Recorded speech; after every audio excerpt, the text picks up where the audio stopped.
Aïe, aïe, aïe, aïe, aïe. Je salue comme ça tous les Camerounais, je salue le monde de la résistance et je salue tous ceux qui nous suivent de près ou de loin. Euh, je vais ouvrir comme ça ce direct très spécial parce que vous comme moi, vous savez ce qui vient de nous frapper, ce qui nous est arrivé, le malheur qu'a subi notre peuple. Et nous allons devoir, il est important de prendre la parole pour dire exactement ce qui se passe. Donc, je vais ouvrir ce direct comme ça. Vous permettez que je mette une musique tranquille de Lapiro de Banga. Pourquoi Lapiro de Banga? Parce que c'est l'un des artistes qui a su prendre les devants de la scène, qui s'est toujours opposé à ce régime et qui a été dans la contestation depuis bien longtemps et il en est mort. Il est mort des frasques de ce régime. Donc, c'est très important pour nous. Ça va être très dur ce sur quoi je vais parler aujourd'hui, mais nous devons et nous avons l'obligation de prendre la parole parce que l'heure est grave. Merci encore, Lapiro de Banga, de nous avoir éclairés et d'avoir lutté. Merci à tous les téléspectateurs, merci à tous ceux qui nous suivent, merci à tous ceux qui ont pris le temps comme ça et la peine de se connecter pour nous écouter. C'est très, très important. L'heure est très grave. L'heure est extrêmement grave. Je voudrais prendre la parole comme ça d'abord pour dire merci à cet illustre combattant, à cet artiste de renom, qui est un des artistes que le Cameroun aura très peu connu, qui avait la poigne et la ténacité de s'opposer aux frasques de ce régime. Donc, Lapiro de Banga l'a fait et c'est pour ça que j'ai tenu à lui rendre un hommage particulier aujourd'hui. Parce qu'à l'heure où les artistes camerounais ne portent plus le pantalon, à l'heure où les artistes camerounais sont tous en jupe et en culotte, Lapiro de Banga, lui, savait porter le pantalon et il savait se les mettre. Merci encore, Lapiro de Banga, de regretter des mémoires. Merci encore aux combattants. Je veux saluer comme ça la bravoure. Je veux saluer comme ça la bravoure des combattants, des résistants du monde entier, de toute l'Afrique, de la diaspora africaine, depuis le Bureau fédéral de la Révolution jusqu'à notre organisation panafricaine Waraba d'Afrique et tous les Africains qui luttent contre les injustices dans le monde. J'aimerais leur dire aujourd'hui que le peuple camerounais, le peuple de la résistance, plus particulièrement au niveau du Cameroun, a été touché. Pourquoi est-ce que et comment est-ce que nous sommes touchés? Nous sommes touchés parce que ce qui se passe est très grave. C'est très grave.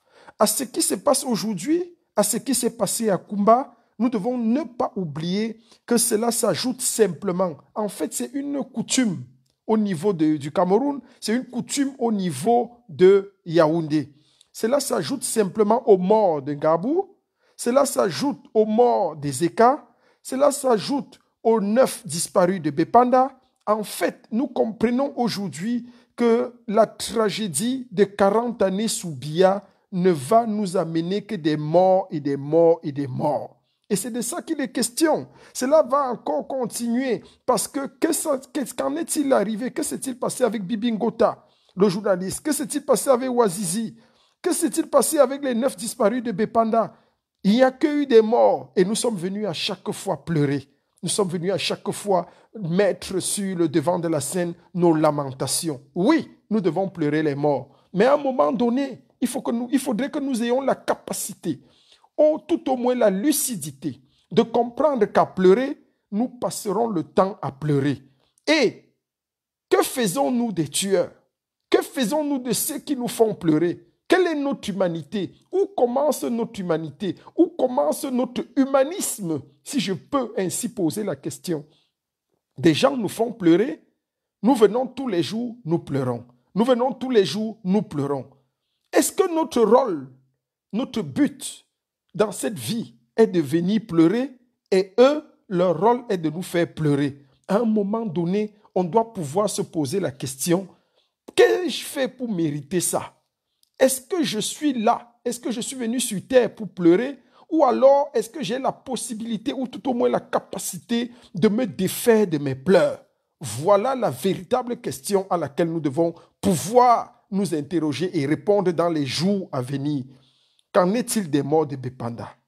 Nous appelons, et je veux appeler ici tous les résistants du monde entier, je le dis encore, tous les résistants camerounais du monde entier à faire le deuil de Kumba. C'est très important. Il faudrait que nous comprenions aujourd'hui que nous sommes appelés à faire le deuil de Kumba. Que signifie faire le deuil de Kumba? Là est la question. Faire le deuil de Kumba pour nous, c'est un réveil collectif. il s'agit pour nous de nous réveiller de manière collective. Faire le deuil de Kumba, c'est ici comprendre que depuis longtemps, nous avons été livrés à nous-mêmes. C'est apprendre, nous devons apprendre par la manière et la capacité, l'acte de faire le deuil de Kumba, nous devons apprendre à nous défendre désormais. Il ne s'agit plus pour nous de continuer de pleurer, il ne s'agit plus pour nous de passer le temps à pleurer. Oui, nous avons pleuré sur la toile, moi-même j'ai été attristé, j'ai vu sur les murs et tout, mais jusqu'à quand allons-nous faire ces rituels? Jusqu'à quand allons-nous faire ces rituels qui s'apparentent déjà pour nous à une coutume?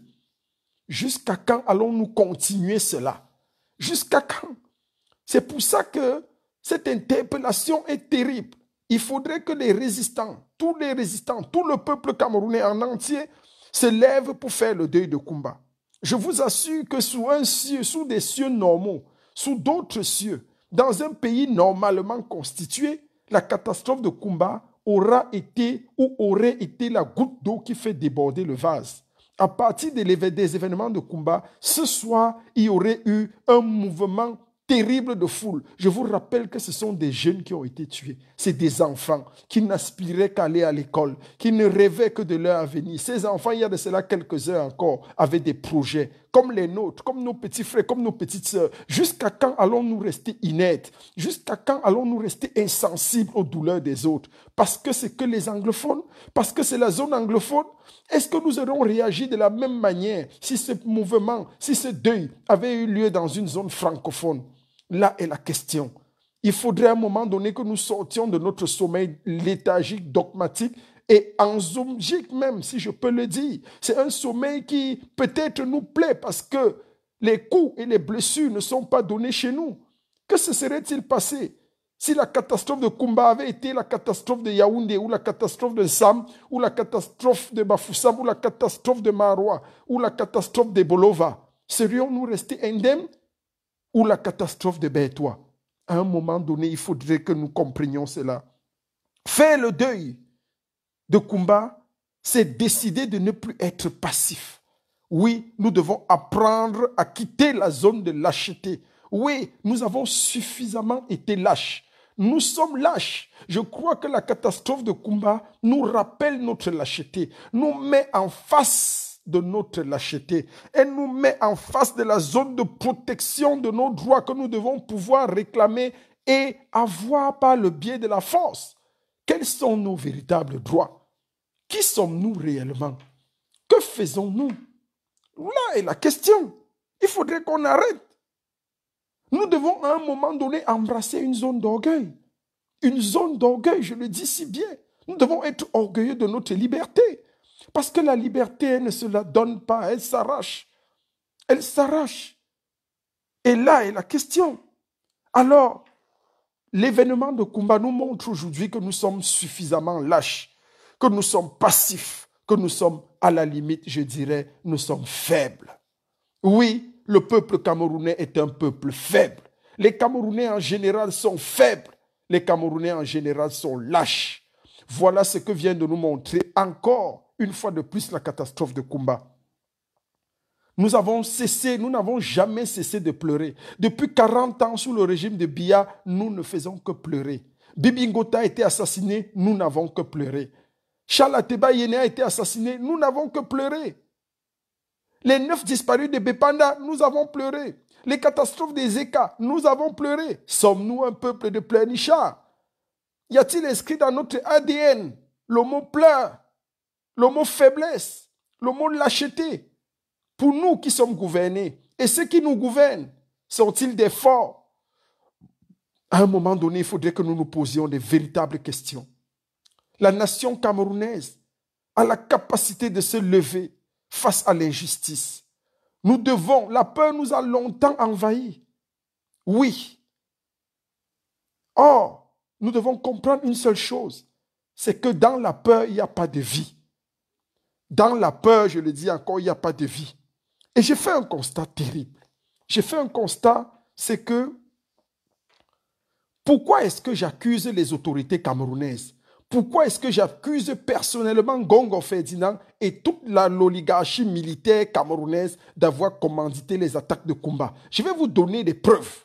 je vais vous donner des éléments concordants qui montrent que la catastrophe de Kumba est concoctée uniquement par le régime de Yaoundé. C'est Yaoundé qui vient de faire assassiner ses enfants. Voici pourquoi. Pourquoi est-ce que j'accuse l'armée camerounaise? J'accuse l'armée camerounaise parce que nous devons comprendre que c'est une armée qui n'a jamais su faire face à ses responsabilités. D'abord, c'est une armée qui a toujours menti. Lorsque l'enfant, sur le dos de sa mère, a été assassiné, cette armée nous a fait croire que c'était une scène qui s'est passée au Mali. Ça, c'est déjà un élément. Deuxième élément, c'est une armée qui commet des exactions depuis toujours. Donc, ce n'est pas un phénomène nouveau. Ce n'est pas un phénomène nouveau. Et puis, nous devons comprendre que la tradition de l'armée camerounaise, c'est opérer justement ce genre de manœuvre. Depuis même le temps du maquis, depuis l'époque même des maquisards, que faisait l'armée française et l'armée camerounaise? C'est les techniques qui sont héritées de l'armée française. Depuis le temps des maquisards, ce sont des gars, ils allaient tuer, ils commettaient des exactions dans les villages et ils venaient mettre ça sur le dos des maquisards. Ce qui a fait appeler nos nationalistes, parce qu'il faut rappeler ici que c'était des nationalistes qui se battaient pour l'indépendance de leur pays, pour la liberté de leur pays. On les a fait passer pour des maquisards. Parce que l'armée allait commettre des exactions et remettait sur leur dos. Assassiner les populations et on mettait sur le dos des maquisards. On vous disait, voilà ce que les maquisards font. Ils coupent les têtes des gens, ils font ceci, alors que ce n'était en rien des maquisards. Donc voilà les techniques de l'armée française. Puisqu'elle a toujours opéré cette même technique et enseigné cette technique à l'armée camerounaise, c'est notre armée qui continue de perpétrer ce même système. Donc, je l'ai dit avec la période du maquis, avec la technique des périodes, même des techniques de la terre brûlée. Ils ont opéré ça. Après eux, c'était toujours le chaos. Dès qu'ils passent quelque part, ils laissent le chaos. Donc, les mêmes techniques de guerre produisent les mêmes effets. Et nous devons le comprendre aujourd'hui. Rien n'a changé. Ça, c'est très clair. Je vais prendre des exemples. Pourquoi est-ce que je dis que c'est l'armée camerounaise? Est-ce que ce n'est pas l'armée camerounaise, par le biais des politiques, bien sûr, qui a tué Bibi Ngota? Eux, ils nous ont dit par après que Bibi Ngota était séropositif. On nous a dit, ce journaliste qu'il est mort, il a été assassiné en prison, mais on nous a fait croire qu'il est mort de sida. Deuxième chose, lorsqu'ils ont fait assassiner Ateba Yene, ils nous ont également fait croire qu'Ateba Yene était mort de sida, alors qu'Ateba Yene a été assassiné. Où sont les 9 disparus de Bepanda? Qui sait aujourd'hui quels étaient les gens qui étaient morts à Bepanda, les 9 disparus? Qui a rendu une justice? Personne. Donc, vous voyez que c'est une armée qui ment.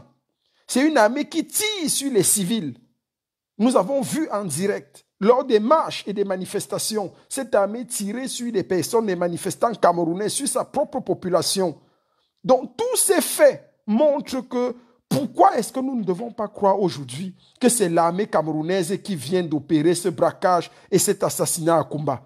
Donc, tous les éléments que je viens de citer nous montrent à bon escient que c'est l'armée camerounaise qui vient de faire assassiner ces pauvres enfants à Kumba. Et ça, c'est la goutte d'eau qui fait déborder le vase. Nous ne devons pas laisser ça. Pourquoi est-ce que c'est l'armée camerounaise? Pourquoi est-ce que l'armée camerounaise le fait?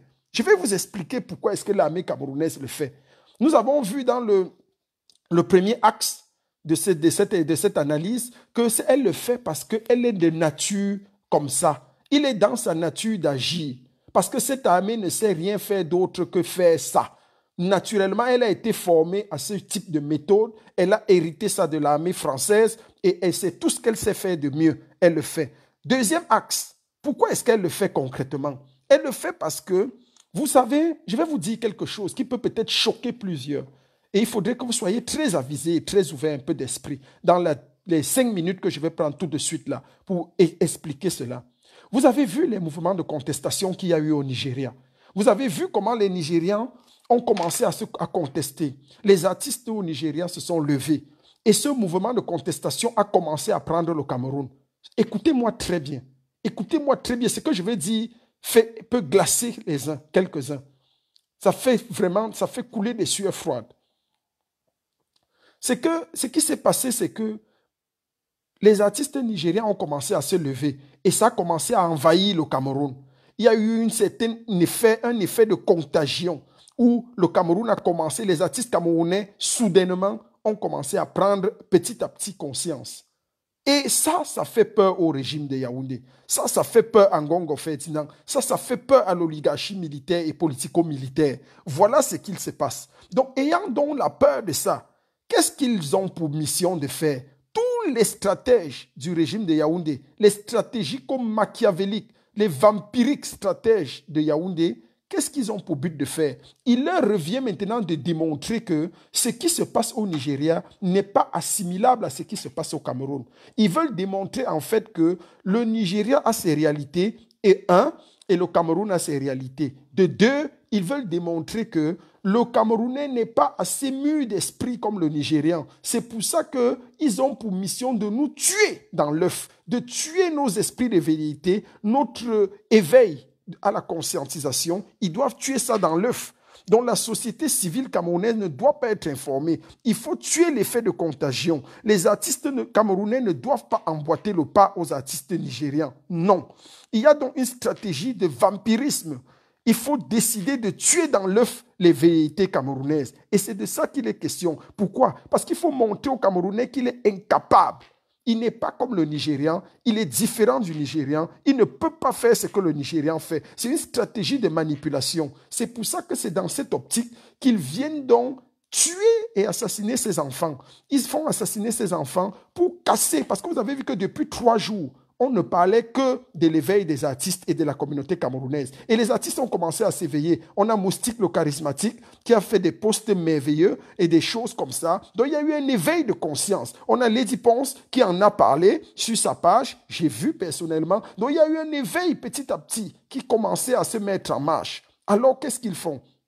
Ils veulent démontrer que ce qui se passe au Nigeria est différent de ce qui se passe au Cameroun. Il s'agit de tuer cet esprit-là rapidement. Alors, ils font assassiner les enfants pour dire, en fait, au Cameroun, on a affaire à des terroristes. Ils veulent mettre ça sur le dos des Ambazoniens. Ils veulent mettre ça sur le dos de l'Ambazonie. Non, ce n'est pas les Ambazoniens. Non, ce n'est pas les Ambazoniens. Je le dis fermement encore. Toute manipulation ne passera pas. Toute manipulation biangongo, gongo, tu ne passeras pas avec ta manipulation. Tu ne passeras pas avec ce que tu es en train de faire avec Laurent Esso, avec celui qui a la police là, le vieux là.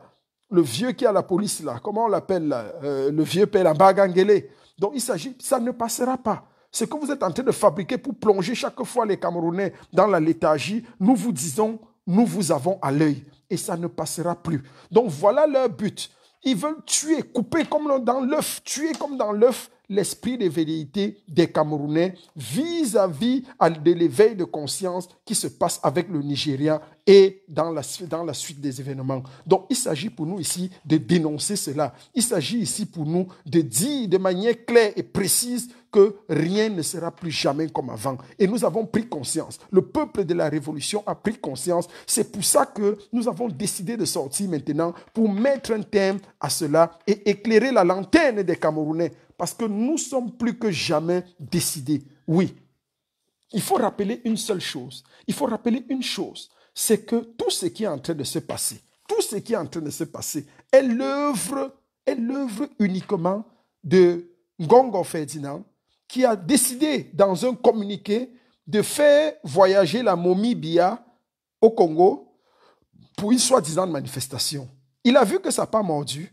Il a vu qu'il sera à partir de demain questionné sur les effets du voyage présidentiel. On n'a pas vu de photos, on n'a pas vu nos mamans, nos tantes, nos cousines, nos grands-mères qui allaient danser à l'aéroport. On ne les a pas vus, on n'a vu personne de tout ça. On sait que quand Biya vivait et que Biya sortait, même si c'était comment, mon frère, les gars allaient danser à l'aéroport depuis La Haye, depuis Mvan, et tout, on dansait là-bas jusqu'à ce que le gourou rentre s'asseoir dans le palais d'Etoudi, qu'il n'a pas construit. Or, maintenant, ce n'est plus possible parce que Biya est déjà décédé, ça n'existe plus. Ngongo, sachant que dès demain, après-demain, lundi, il allait être questionné sur cette affaire, qu'est-ce qu'il leur reste à faire? Il leur reste de mettre sur pied une scène, dont il crée un événement, il préfère assassiner les enfants, ce qui fait l'événement à la une, et puis maintenant, on ne parlera que de Kumba. On ne parlera que de Kumba. On va oublier l'incident de Biya, du faux Biya, la momie de Biya qui n'a pas pu voyager pour aller au Congo. On va oublier l'incident de l'éveil des consciences du Nigeria, parce que c'est un effet. Le Nigeria devait quitter maintenant, transcender et se retrouver au Cameroun.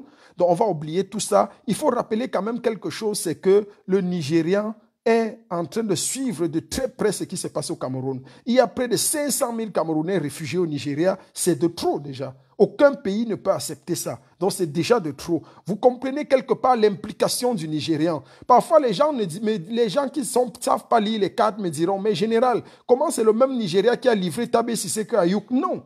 La politique est comme un jeu de cartes. La politique est comme un jeu de cartes. Je vous prends un exemple assez bête. Lorsque je joue au damier ou aux cartes avec vous, lorsque je vous donne, il y a quelqu'un qui est à côté qui est un profane. Il ne sait pas lire les cartes.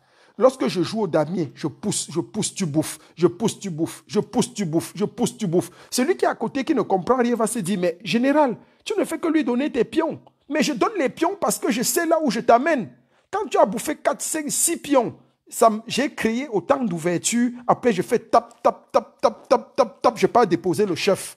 Et le chef là me fait racler tous tes pions, même si je t'ai donné 7 pions. Et c'est ça le problème. Voilà ce dont il est question en politique. Le Nigeria a poussé, le Cameroun a poussé les pions. Le Nigeria a été obligé de bouffer. Ils ont bouffé. Tabé Siseko Ayouk a été livré. Mais ce n'était que partie remise. Il y a beaucoup de choses qui sont en train de se faire. Et le Nigeria est en train de retourner sa veste. Le Nigeria est en train de comprendre. Et c'est ça qu'il est question. Les morts de Kumba ne peut plus être toléré. Nous sommes dans cette optique. Et il s'agit pour nous de comprendre ici que avec les assassinats de Kumba, avec ce que Ngongo Ferdinand et Mebengo et Bagangele, Ngongo Ferdinand, Bagangele et Laurent Esso viennent de faire à Kumba, voilà les 3 responsables directement des assassinats de Kumba. Je le dis encore, Ngongo Ferdinand, Ngongo Ferdinand, Bagangele, Laurent Esso sont les 3 commanditaires des assassinats de Kumba. Donc voilà les 3 responsables. Il s'agit en conclusion ici pour nous de rappeler un certain nombre de faits. Il s'agit de rappeler pour nous ici que les assassinats de Kumba sont inacceptables. Les assassinats de Kumba restent inacceptables parce que quoi? Parce que et nous devons les condamner avec la plus grande fermeté. Nous devons les condamner et comprendre que c'est la même chose qui se passe à Kumba aujourd'hui, c'est la même chose qui s'est passée à Gabou. C'est la même chose qui a été faite avec Bibi Ngota, c'est la même chose qui a été faite avec les 9 disparus de Bepanda, c'est la même chose avec les morts des Eka, c'est la même chose avec tous les assassinats politiques. Félix Roland Moumié, Ernest Ouandié, tout cela que le système depuis 40 ans, depuis 60 ans ne fait qu'assassiner, nous condamnons cela avec la dernière velléité. Et je veux le dire en conclusion pour chuter que nous devons comprendre avec les assassinats de Kumba, avec la tragédie de Kumba, que nous devons faire le deuil de Kumba. C'est-à-dire, faire le deuil de Kumba, c'est quoi? Je me répète ici pour que vous compreniez très bien. Faire le deuil de Kumba, c'est nous dépêcher de vivre ou alors nous dépêcher de mourir. Je le dis encore. Faire le deuil de Kumba, c'est soit nous dépêcher de vivre ou alors nous dépêcher de mourir. Il doit avoir 0 tolérance à partir de ce soir. Je dis 0 tolérance. Faire le deuil de Kumba, c'est nous dépêcher de vivre ou alors nous dépêcher de mourir. Que cela soit la conclusion de cette intervention que j'ai voulu manifester ce soir en apportant mon soutien total, loyal à tous les Camerounais en général et à toute la communauté anglophone. Tous nos frères anglophones, tous nos mamans anglophones, tous nos papas anglophones, toutes nos sœurs anglophones, toutes nos filles anglophones. Tous nos frères anglophones, ceux qui souffrent dans leur chair, ceux qui souffrent tous les jours des exactions de ce régime. Il est temps pour nous de comprendre que rien ne sera plus désormais comme avant.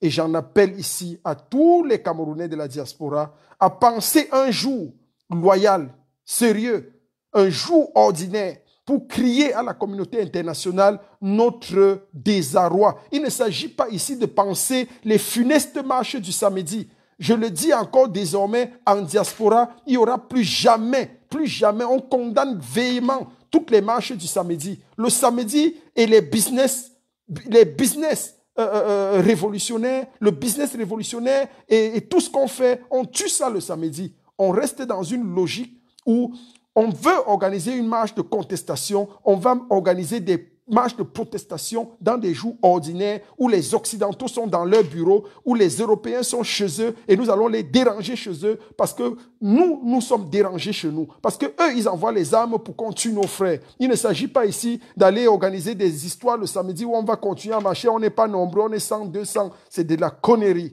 Il faut qu'on se mette au pas, qu'on soit sérieux. Si on veut faire un truc, on fait un truc lundi, mardi, mercredi, jeudi, vendredi, à l'Assemblée nationale, au Parlement, partout où besoin se fait sentir. Donc, je condamne encore avec la dernière énergie les histoires qu'on appelle les marches du samedi. On trouve 100, 200 personnes. C'est de la foutaise et c'est de la révolution business. C'est terminé et on tue ça pour toujours. Merci encore au peuple de la résistance. Merci au peuple camerounais qui m'a écouté, qui a donné une oreille attentive à ce qui a été dit. Et je vais me conclure rapidement en disant que les événements de Kumba nous interpellent dans la mesure où faire le deuil de Kumba, c'est nous dépêcher de vivre ou alors nous dépêcher de mourir. Donc nous avons deux choix. Soit nous choisissons de mourir ou alors nous choisissons de vivre. À nous revient le choix. Et Kumba nous est offert comme une plateforme sérieuse, décidante et décidée pour faire le choix de la vie ou de la mort. Soit nous savons, nous choisissons de mourir et nous allons continuer de mourir et de pleurer comme ça toutes les années, pendant les 25, 30, 40, 100, 150 prochaines années, ou alors nous décidons de vivre et nous posons un pas décisif, c'est-à-dire un arrêt final à taper et à accepter toutes les injustices. Nous entrons dans notre humanité pour enfin décider d'être des hommes. Que Dieu bénisse la révolution camerounaise, que Dieu bénisse tous les révolutionnaires camerounais et que Dieu maudisse par-dessus tout la révolution du business. Que ceux qui portent les cris et les pleurs des Camerounais soient plus que jamais réconfortés et que le peuple anglophone qui souffre et qui meurt dans sa chair comprenne que rien ne sera plus désormais comme avant. Aujourd'hui, avec Kumba, je crois que la majorité et la majeure partie des francophones a compris que désormais les dés sont jetés. Que Dieu bénisse la révolution camerounaise. Et merci encore au président élu, son Excellence Maurice Kamto, qui par-dessus tout souffre dans sa chair, dans sa peau et dans les conditions, mais nous y arriverons. Merci.